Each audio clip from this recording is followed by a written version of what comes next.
what a delightful holiday to talk a little football. What a delightful montage to relive it. I happen to be watching the game right now on ESPNU. They're replaying it. And we just got the audio version courtesy of brilliant night of play-by-play from Joe Zagacki and Don Bailey Jr., Josh Darrow, and executive produced by Victor Bermudez. What a night it was. I want to say at the Orange Bowl at Hard Rock Stadium. I mean, we had to sweat it out a little bit last night when we probably shouldn't have had to. But bottom line, Canes defeat number 6 Notre Dame. Carson Beck looked excellent. This Malachi Toney, who I've come to find out is 17 years old. He was reclassified. He should be a senior in high school. He got reclassified, came out, 17 years old. Unbelievable debut. Carson Beck, like I said, looked excellent. Ruben Bain looked like himself again. Carter Davis, the kicker. Yeah. You can't tell me that you weren't nervous after the first snap that got dropped. And then, I don't know, for whatever reason, I was like, oh, this is Carter Davis. He's making everyone nervous. And his stats at FAU were terrible. And you're like, what? Why? I was so mad that Mario settled for, what was that, a 48-yarder at the end? 47, 46-yarder. Oh, I was so mad that he settled for that. And Carter Davis, our hero, knocked that thing through with no problem. So we're going to talk a lot of Canes today, obviously. You can't count on much these days, but you can always count on Sundays with the NFL on CBS and Paramount Plus. Watch your local NFL game every Sunday on CBS and Paramount Plus all season long. Visit ParamountPlus.com/NFL to get started today. And the NFL does begin this week. And so we will talk plenty on that. Solana joining us today from New York. He's up there for the Labor Day weekend. Crowder is off today. Jimmy's in studio. I'm in my home studios. Alex Dono will join us this afternoon. I listened to him post-game last night. Obviously, he does Locked On Canes as well. Joe Zagacki, the voice of the Miami Hurricanes, he's going to join us today as well. I saw a tweet from Barry Jackson in the Miami Herald. And this was as the game was going on, and it looked like Miami was going to steamroll Notre Dame. It didn't look like there was a chance. I think they were up 10 with like 10 minutes to go. Barry Jackson tweeted out, "This is the blueprint unfolding before our eyes. A powerful offensive line that can stand toe-to-toe with a team with a bunch of top front 7 recruits. A team that doesn't lose a beat going 3 deep at running back. A QB who can make all the throws and knows what he's doing. Playmakers at wide receiver," which, by the way, was a question mark coming in. Yeah. And Barry Jackson's right. I mean, this is the blueprint. Big guys who can stand toe-to-toe with SEC and Big Ten linemen. And that first drive of the second half, where they just rammed it down Notre Dame's throat, that was a thing of beauty. So last night, and we've done this before in the past, and I'm not going to put the cart in front of the horse, but last night felt special. It felt like you've got a quarterback who doesn't get rattled on the biggest of stages. I felt confident with Carson Beck. How often do you feel confident? And I'm not calling him a first-year quarterback because obviously he's not. He's been playing at the highest level for many years. But he's our first-year quarterback. And I felt confident from the jump that this dude had it going on. And Malachi Toney, I mean, he made me a believer in 2 plays. And from what I saw last night, the line can move bodies. It was something to watch. There was another tweet from Manny Navarro. He posted, "Mario Cristobal's focus when he was hired was to turn Miami into a physical SEC-type football team. The Canes just opened the third quarter. This is what I was talking about. By ramming the ball right down Notre Dame's throat. That was as impressive a drive as any in the Cristobal era. And I felt that way too, because sometimes you come out, you're on adrenaline the first half, and then they kept that second half, the beginning of that second half, man, did that feel good. To be able to get the highlight touchdown right before half with CJ Daniels, epic, right? Like, okay, but you get the ball back. That drive, Hawk, to be able to not just go score, but to get the 6 and the 7, but also the way they did it, where it was like, okay, yeah, we're up in the first half. It's not going to be Clemson against LSU, where LSU comes out and bullies you in the second half despite some turnovers. We're going to come out and we're going right down your throats. That was unbelievable. I wish they had that same approach in the fourth quarter, up 10 with the ball with 10 minutes to go, but whatever. Yeah. Like, we'll worry about that later. And whatever Malachi Tony's getting at NIL, I don't know. Whatever it is, I want it quadrupled times 16 times 40. I want him here for the next 3 years. No questions asked. Keep that kid here for the next 3 years. He is an absolute stud. I'm watching the CJ Daniels catch right now on ESPNU. I mean, is it possible to have the catch of the year in the first half of the first game of the season? Well, the Crowder's going to come and tell us, oh, did you see the Florida catch? But hey, guess what? It doesn't count if it's against Long Island University. Long Island University. Doesn't count. Long Island. So we'll get headlines. We're going to talk with Dono. I'll give you a Miami football report here. These are sponsored by Miami-Dade County Public Schools, technical colleges.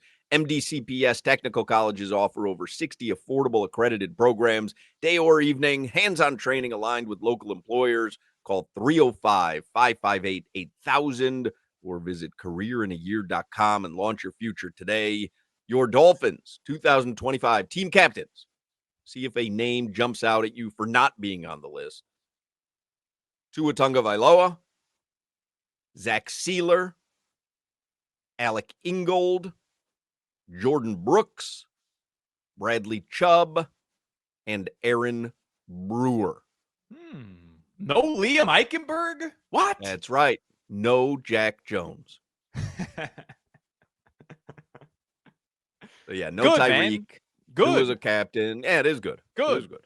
Good on the Dolphins for having a backbone, right? Like, dude doesn't deserve to be. You don't get to quit on your team and say you're out and say you don't want to be here anymore. 100%. No matter how good you are, he's the best player on the Dolphins. It's not even close. You don't get to be a captain. I'm sorry. It doesn't work that way. Speaking of one of those Dolphins captains, how would you like the chance to have a Pro Bowl Miami football player come visit an elementary school of your choice? It could happen.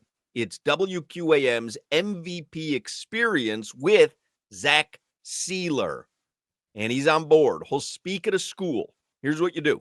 You go to WQAM.com, enter an elementary school in Broward or Dade, and you get a chance to win a visit from Zach Sealer, where he'll speak to the students and take some pictures and give them a nice pep talk and a day to remember at school. So if you want the contest rules, go to WQAM.com. You want to enter, go to WQAM.com. The Hockman Burger is back. Yeah. We'll talk about that today. Very important month. And a little added bonus.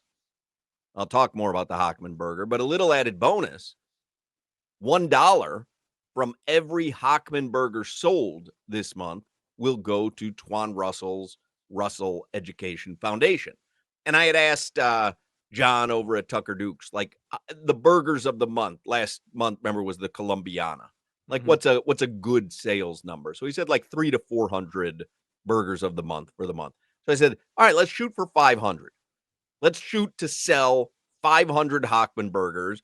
And that'll be a nice $500 donation to the Russell Education Foundation. We know Twan Russell for a long time. He does great work in the community, and we'll have him on this week to talk about it. So Tucker Dukes in Deerfield Beach, they've got the Hockman Burger back, which is the old school Frito pie, if you remember those. So it's a burger, and it's got Fritos on it, and sour cream.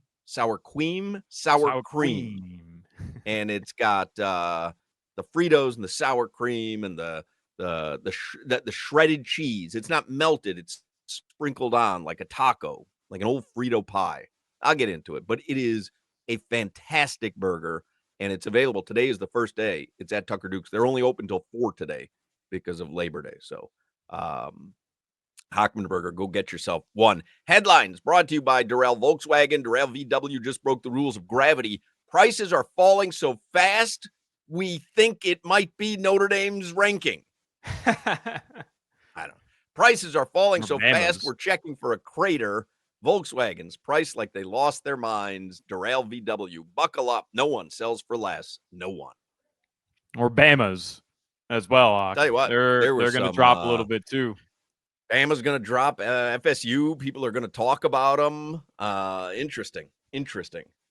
You win against Alabama. You win against a top 10 team, an SEC school at that, Bama at that, the way that they did by 2 touchdowns, you're in the top 25. FSU is going to be ranked tomorrow when the rankings are released. Yeah. Really, I love it. Again, I know Florida played Long Island University, but to have, do you know every Florida team essentially won except FAU. Yeah. No surprise there. No surprise. FIU beat Bethune-Cookman, and USF, we know, handled their business. That week 3 matchup, isn't it week 3 that Miami plays USF? Week 3, you've got Bethune Saturday, then you've got USF the following week, and then you have Florida week 4 here at Hard Rock Stadium. All of a sudden, Hawk, week 3 trap game before Florida? Oh, my God. The trappiest of trap games in the history of sport. Yeah. I'm so freaking nervous about that USF game. That is the trappiest of trap games. You literally could not draw a trap game as well as this matchup between Miami and USF. It's what we felt last year, though, going into USF. Everybody's hot pick that week was Miami on the road. Okay, Cam Ward's look good, but watch out, USF. And then in the second half, the Canes pulled away. The talent wasn't even close. Hawk, I really feel like what we saw from the Canes yesterday, no joke, everything we've been talking about in terms of Cristobal being able to recruit his type of guys, Joe Z called this last week with us. He called this the most Mario team that he's had since he's been here. Bro, you saw it yesterday. They can compete with anybody aside from Carson Beck, just in the trenches. They can match up with anybody in the country. That's why Mario Cristobal was brought here. You saw it yesterday. I mean, the lineman, it was staggering compared to what we've seen in the past, but also like Carson Beck, like you mentioned, I mean, no turnovers. Many people have said that the Notre Dame secondary is one of the best in the country. So I mean, thank you also CJ Daniels, but I mean, that was, it was just such a fun game to watch up until the final 10 minutes of the fourth quarter where you're like, oh my God, Mario is Marioing. Like this can't be. Hey, Mario, you know what you should run here for 3 consecutive plays? An inside zone read. They'll never see it coming, bro. They'll never see it coming. I swear. Crazy. Hey, Hawk, crazy. By the way, when Crowder is back tomorrow, I want to do 4 hours on him talking about this Jeremiah Love. Oh, this Jeremiah Love. Generational running back, generational talent. He's going to be a top 25 pick. How can the Canes up front be able to contain Jeremiah Love for 60 minutes? Dude ended with 33 yards on 10 carries. I mean, are you kidding me with this Jeremiah Love? The question is he injured? Was he dinged up? Or was Miami's line that good? Because I listened to DBJ and Joe Zagacki talking about it postgame. Yeah. I mean, you're going to have to watch Love throughout the rest of the season to know, obviously. 33 yards. And then they tried to get CJ Carr in a little bit of a rhythm early. The first 3 plays for Notre Dame of the game were these quick little passes out to the flats, screen passes, and they tried to get him into a rhythm. Hawk, no joke, outside of 2 just miscues by the Canes defense, CJ Carr just, he didn't really have it in that game. That scrambling, throwing touchdown that he had was just, I mean, that was a thing of beauty. And it was a breakdown in the secondary. Right, I got you. Yeah. Yeah. but to keep your composure enough to I'm with you. zigzag that Yeah. way and still have the wherewithal to find an open receiver, even though there shouldn't be an open receiver, like you got to tip your hat to him on that. Absolutely. And I'm not even saying he played poorly. I'm sure he's very talented. He'll look better week 10 than he did yesterday. But you can't compare like Carson Beck stepping up in the pocket. He started 7 of 14, and then he completed 12 consecutive Yeah. passes yesterday at one point. Like he's just on another level, I man. just He's felt on another confident. level. I can't Yeah. describe it any other way that no matter what the situation was, which is why I got a little annoyed when I wanted to get them to get closer at the end. Like he's getting a lot of NIL money. And we're just kind of like, oh, 48 yards away, just a couple of quick little runs up the middle that aren't going to go anywhere. And I was a little annoyed by that, but all worked out in the end. Man, today's show would have felt different if that collapse ended up with an L. I mean, I don't know what I would have been. I don't know how I would have been able to exist after, you know, 3.5 quarters and then that. 10-point lead, 6 minutes to go, and all of a sudden it's tied 3 minutes later of game time. And Hawk, that was shaping up. Correct me if I'm wrong here. That was shaping up for a missed 47-yard field goal. Oh, Notre yes. Dame, a la Georgia Tech in Miami, 3 quick passes, Yep. game-winning field goal or game-winning touchdown, and we're all in tears. Like, that's how that was shaping up. Thank God that the Hurricanes kicker has some stones down there, Man, brother. Some FAU stones. represent.